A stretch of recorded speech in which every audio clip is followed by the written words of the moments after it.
Good morning. This is Kellaland on the go with all you need to know in news and weather as you begin your day. Authorities in Yankton County have released new information about a pursuit and crash in May that killed 2 people. The sheriff's office says on May 10th, a trooper tried to stop a vehicle for speeding in Vermilion. The pursuit ended in Yankton, where the car crashed into a semi. During the investigation, authorities learned the vehicle had been stolen out of an impound lot in Sioux City. Toxicology also found that the driver had alcohol and meth in her system. A woman that was missing in southwestern South Dakota for 10 days was found alive yesterday. The Fall River County Sheriff's Office says Jeannie Schweigert was last seen in Hot Springs on July 17th. Her car was found north of town. There's no evidence of foul play or an abduction. Her condition is unknown at this time. Crews from multiple agencies searched for her using manpower, tracking canines, and drones. A woman was taken to the hospital after dangerously high levels of carbon monoxide were found in a Somerset, South Dakota home. Somerset police say officers were called to a home on Freedom Place for a welfare check Wednesday afternoon. Officials say Montana Dakota Utilities detected high levels of carbon monoxide at the door. Officers went inside and found an elderly woman unconscious on a bedroom floor. First responders were able to get her out of the house quickly. Authorities say she is in stable condition. Officials are reminding everyone to check their carbon monoxide and smoke detectors. Now let's turn our attention to weather with meteorologist Scott Munt. We'll feel the heat today, but it won't be as intense, right, Scott? I don't think so, but we still have heat advisories, excessive heat warnings for this afternoon and evening in southeastern Kellaland. Not nearly as hot in the parts of northeastern South Dakota, with temperatures falling to the 80s for highs today, 83 in Aberdeen, but 93 in Pierre, 95 in Sioux Falls, 95 in Yankton. Watch it for this isolated threat for a thunderstorm in southeastern Kellaland. We'll have a couple of showers and storms move across northern South Dakota during the morning hours. I'll have more details on your forecast coming up. Thank you, Scott. Attorney General Marty Jackley says his South Dakota senator inappropriately used COVID-19 relief dollars. The AG says Senator Jessica Castleberry of Rapid City collected more than $600,000 for a business that she owns, Little Nest Preschool.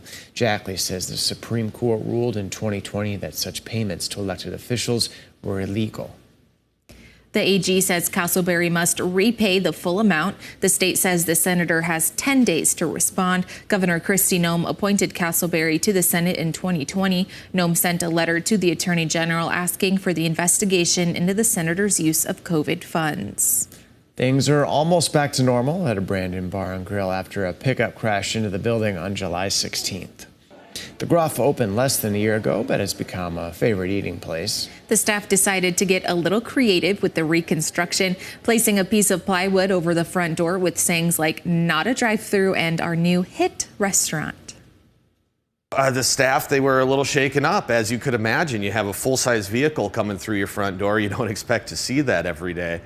But they got through it. They're being really strong. They're a great staff we have here, and they're just trying to make the best of the situation. Bass says he is thankful no one was hurt. The Gruff has a second entrance, so it is business as usual for them. Governor Kristi Noem is revving up South Dakota's economic engine through NASCAR. South Dakota has partnered with Live Fast Motorsports to sponsor BJ McLeod's 78 car with freedomworkshere.com. It's the latest effort, a $5 million advertising campaign to reach people from other states and convince them to move to South Dakota to work.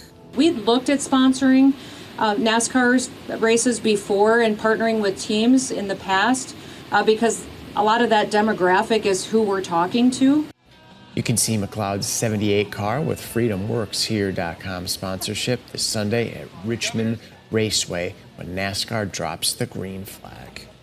That's a look at some of our top stories. Now let's get one last look at our weather with meteorologist Scott Munt.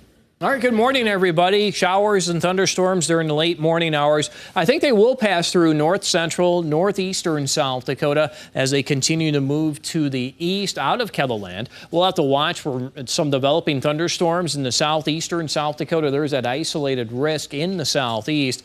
If that happens, it will quickly become strong to severe, and then we'll have to wait until later tonight as we may see a couple of scattered showers and thunderstorms in western South Dakota, eventually move into central Kettleland by daybreak, and then we'll have these lingering showers and thunderstorms during the day tomorrow in eastern Kettleland. I just want to do a model comparison here. This is our in-house model, a Barron model. That does bring in that isolated threat for a thunderstorm in and around Sioux Falls around 5 or 6 o'clock. The short-term American model, not so much. The longer-term American model tries to bring in a thunderstorm near Huron at around 5 or 6. And then finally, the European model here, looks like it's widely scattered, if anything at all. Doesn't seem to be as intense, but we are carrying maybe that 20% chance for thunderstorm. Just want to show you the model comparisons here. What we're dealing with is probably what we've seen throughout much of the summer. Things will be widely scattered in nature.